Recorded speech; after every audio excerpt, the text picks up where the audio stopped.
Hello everyone and welcome to a session on UPSC CSC service allocation.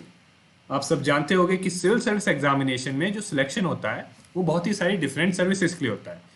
Most prominently जो होती हैं services जैसे Indian administrative services IAS, Indian foreign services IFS, Indian police services IPS, Indian revenue services, right, and so on and so forth. So इस session में हम देखेंगे कि कौन से रैंक पे आपको कौन सी सर्विस मिल सकती है। साथ ही साथ हम ये भी देखेंगे कि what are the other factors apart from your rank and preference जो आपके सर्विस एलोकेशन को इन्फ्लुएंस करेगी। And I hope this session will also give you an clear idea कि कितना कंपटीशन है और आपको अपनी डिजायर्ड सर्विस सिक्योर करने के लिए कितनी रैंक के अंदर लाना है, right. So without any further delay हम अपना सेशन स्टार्ट करते हैं। सो पहले हम देखते हैं कि क्या फैक्टर्स हैं, what are the factors on which service allocation depend. So पहला जो फैक्टर है वो है आपकी रैंक एंड आपने जो प्रेफरेंस लगाई है सर्विस के अपने DAF में, ओके। दूसरा फैक्टर है कि कितनी वैकेंसीज हैं, number of vacancies of a particular service as well as overall vacancies, right. अगर ज़्यादा वैकेंसीज होंगी तो कम रैंक में भी आपको अच्छी सर्विस मिल जाएगी।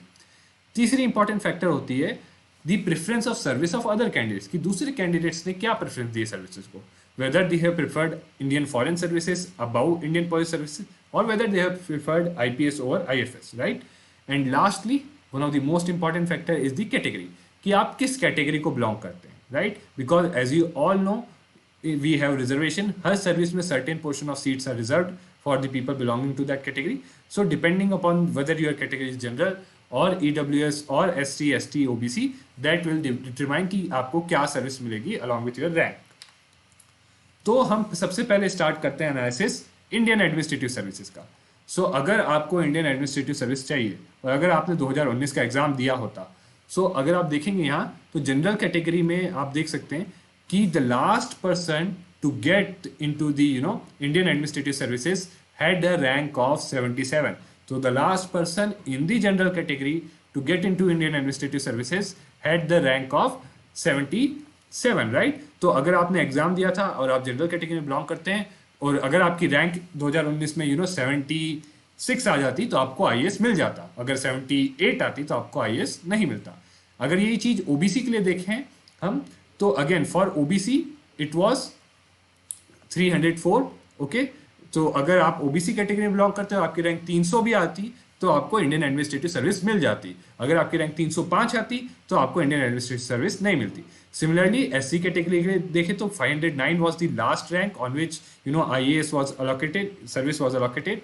ST के लिए 513 एंड EWS जो रिसेंटली इंट्रोड्यूस हुआ था उसमें 456 वाज द लास्ट रैंक जिसमें IAS अलोकेट हुआ था। And here I have also given it for previous year 2018, 17, 15, 14। सो अगर आप देखेंगे एक ट्रेंड तो अगर जनरल कैटेगरी में देखेंगे तो देखेंगे 77, 92, 105, 96, 95। सो बेसिकली एक चीज आप यहाँ से समझ सकते हैं कि अगर आप जनरल कैटेगरी में बिलोंग कर रहे हैं तो और आपको IAS चाहिए तो आपको टॉप 75 के अंदर रैंक लानी है, टॉप 75 के अंदर, ओके।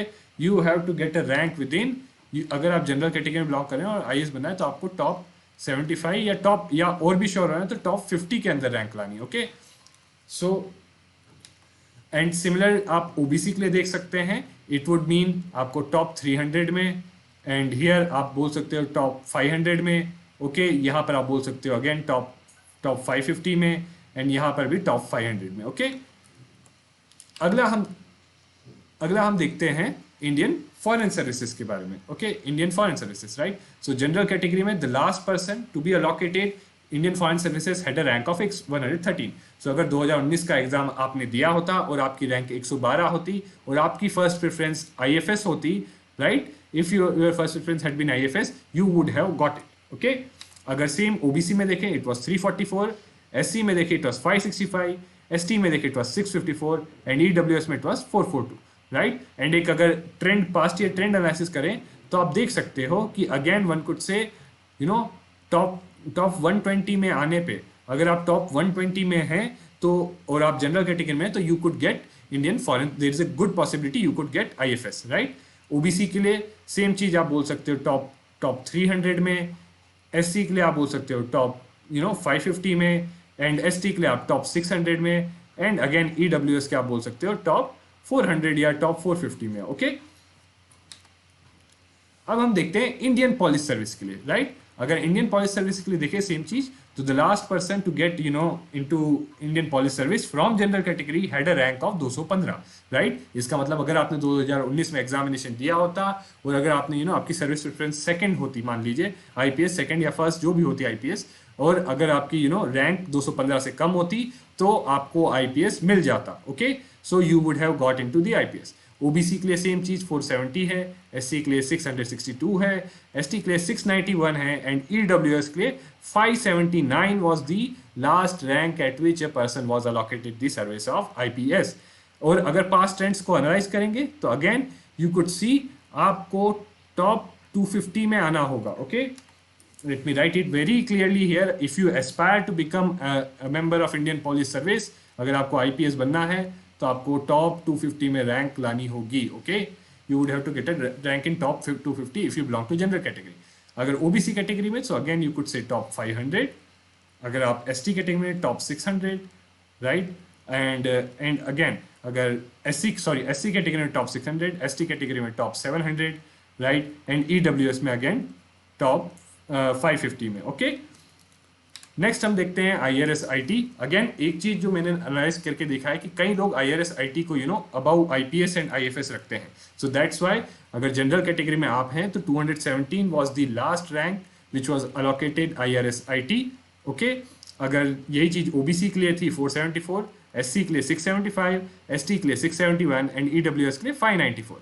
और पास्ट ट्रेंड्स के बेसिस पे एनालाइज करें तो अगेन यहाँ पर आप बिकॉज ऑफ ईडब्ल्यूएस आप देख सकते हैं आपको बेसिकली टॉप 250 के अंदर रैंक लानी होगी जनरल में, तो आपको आईआरएस आईटी मिलने की अच्छी चांस है। अगेन गारंटी नहीं है बट अच्छी चांस है।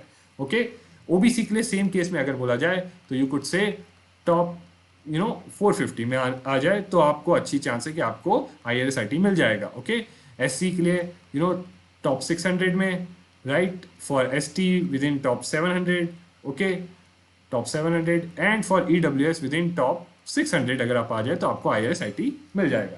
अब हम लास्ट देखते हैं analysis Indian revenue service, customs and central excise. इसके बाद की जो सर्विसेज है उसमें बहुत ही हाई लेवल ऑफ वेरिएबिलिटी है, इसलिए उनमें कोई ट्रेंड फाइंड आउट करना मुश्किल है। बट अगेन मोर और लेस ये 5 जो टॉप सर्विसेज है दैट्स वाई इनके ट्रेंड कुछ ना कुछ आपको देख सकता है। सो अगेन जनरल कैटेगरी में last person to be allocated Indian revenue service, custom and central excise had a rank of 266। Okay, right? And for OBC this was 485, for SC it was 689, for ST it was 717 and for EWS 607. And again अगर आप lateral analysis past trends पे करें तो if you are scoring within again top 250 तो आप expect कर सकते हो कि yes अगर आपको IAS वो सब नहीं मिला but customs and central excise तो मिल ही सकता है। Okay, OBC में you could say top 500, okay, and SC में again top 700, right? Here again top in top 700 आप आओ या टॉप 800 में आप आ जाओ तो आपको मिल सकता है। एंड ईडब्ल्यूएस अगेन टॉप 600 में आपको अगर हैं तो आपको मिल सकता है। Okay, so this was our analysis of what services were allocated at various ranks, right, for different categories across the years. If you like the session please like and subscribe and thank you very much. See you again next time.